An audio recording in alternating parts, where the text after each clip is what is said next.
Aujourd'hui, nous parlerons spécialement de la filière logistique et transport. On verra aujourd'hui tout ce qu'il y a comme petite information serviable et ces informations qui vont vous permettre de pouvoir rapidement vous mettre à jour et savoir ce qui vous attend à l'examen, y compris le nombre de points. Alors, avec la filière logistique transport, rapidement, on va voir les épreuves à l'examen, les coefficients qui sont reliés à ces épreuves et le nombre de points qu'il vous faut pour valider votre BTS en logistique et transport. On commence avec les épreuves. Comme épreuve, on a l'épreuve de français, technique d'expression française. On a anglais, on a économie, informatique, droit des affaires et du travail, transit douane, règlement des transactions inter et facturation, recherche opérationnelle, étude des cas, comptabilité, économie des transports, management des transports et gestion des moyens généraux, management des approvisionnements des stocks. Voici un peu en ensemble les épreuves dans lesquelles vous allez composer vos BTS. Et juste à côté ici, nous avons les coefficients. Alors, l'épreuve de français, c'est coefficient 3. L'épreuve d'anglais, c'est coefficient 2. L'épreuve d'économie, c'est coefficient 3. Informatique, coefficient 1. Droit des affaires et du travail, coefficient 2. Épreuve de transit, douane, coefficient 3. L'épreuve de transit, douane, coefficient 3. Recherche opérationnelle, coefficient 2. Étude des cas, coefficient 6. Comptabilité, coefficient 2. Économie des transports, coefficient 2. Management des transports et gestion des moyens généraux, coefficient 3. Management des approvisionnements des stocks, coefficient 3. Alors, quand on fait la somme de ces coefficients, on obtient au total 32. Voilà. La somme des coefficients, ça fait 32.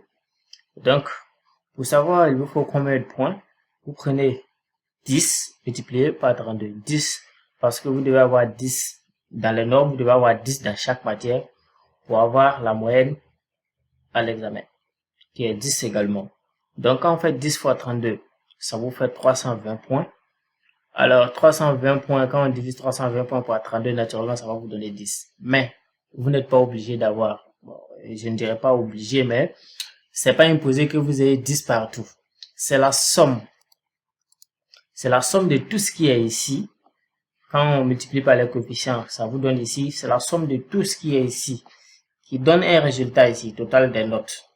Donc, on va multiplier chaque note par le coefficient, ça donne une note ici. C'est l'ensemble, le total de tout ça qui va vous donner le nombre de points ici. Voilà, donc celui a obtenu 111 au lieu de 112 points au lieu de 320. Donc, naturellement, vous voyez la moyenne, hein, c'est même pas, ça vaut même pas les 5. Voilà, donc, il vous faut 320 points pour valider votre BTS en logistique transport. Mais attention, en BTS, il y a une petite condition qui traîne toujours. C'est la condition de la matière éliminatoire. La matière éliminatoire ici, c'est la matière qui obtient toujours le coefficient élevé. Ici, c'est le 6. C'est votre étude de cas qui a 6. Donc, vous devez avoir une note supérieure ou égale à 7 en plus des 320 points.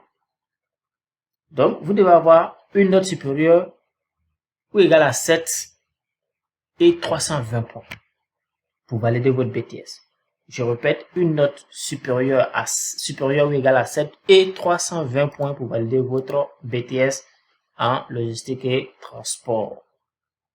Si vous avez 4 par exemple, comme ce monsieur qui a eu 4 ici, et puis vous avez 400 points ici, vous voyez que 400 points, vous dépassez les 320 points, mais vous n'allez pas avoir votre BTS parce que la note dans la matière éliminatoire est inférieure à 7. Je n'espère pas que vous puissiez vous laisser prendre par ce piège. Faites tout pour ne pas avoir une note en dessous de 7. Voilà. C'était tout.